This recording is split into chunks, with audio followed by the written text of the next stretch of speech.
Welcome. We're going to be talking about the recipe for receptiveness. There are 5 pieces to the recipe for receptiveness, and all of them will assist you during conflict. The whole idea is to be able to use your language to show your willingness to thoughtfully engage with someone else during an argument or conflict. The first piece to the recipe is active acknowledgement.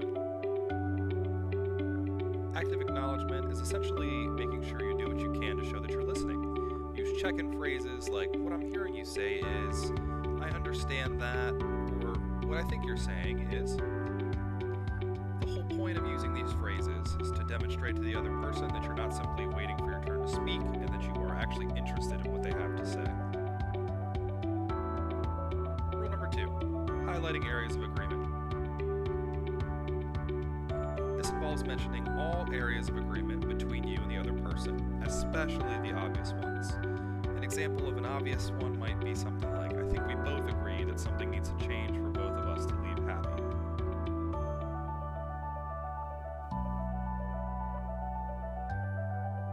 When two parties strongly disagree, there's almost always some shared beliefs or values that can help bring them together during conflict. Rule number 3, suggestions instead of claims.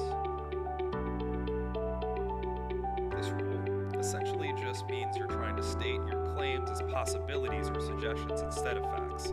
Saying the highway might get us there faster sounds much more agreeable than you should take the highway.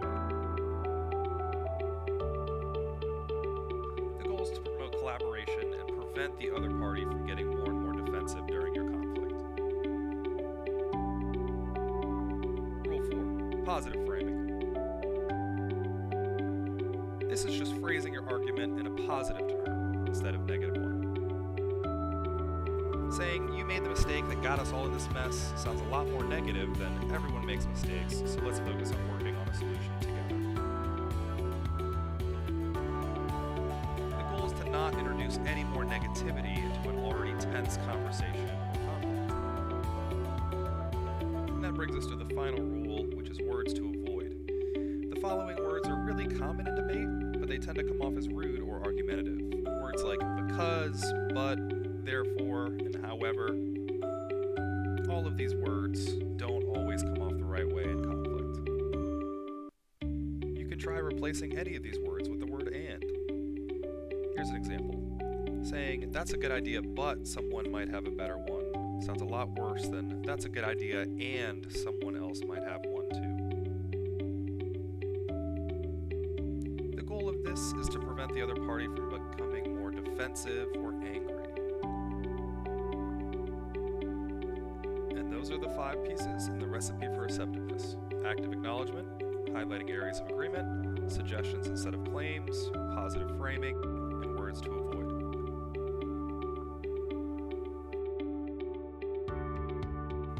If you're able to work on and use these 5 points in the recipe, you're going to be able to show others that you're willing to engage thoughtfully with them and find solutions during conflict. Thanks for watching, and this has been a presentation by the Conflict Resolution Center at Montgomery.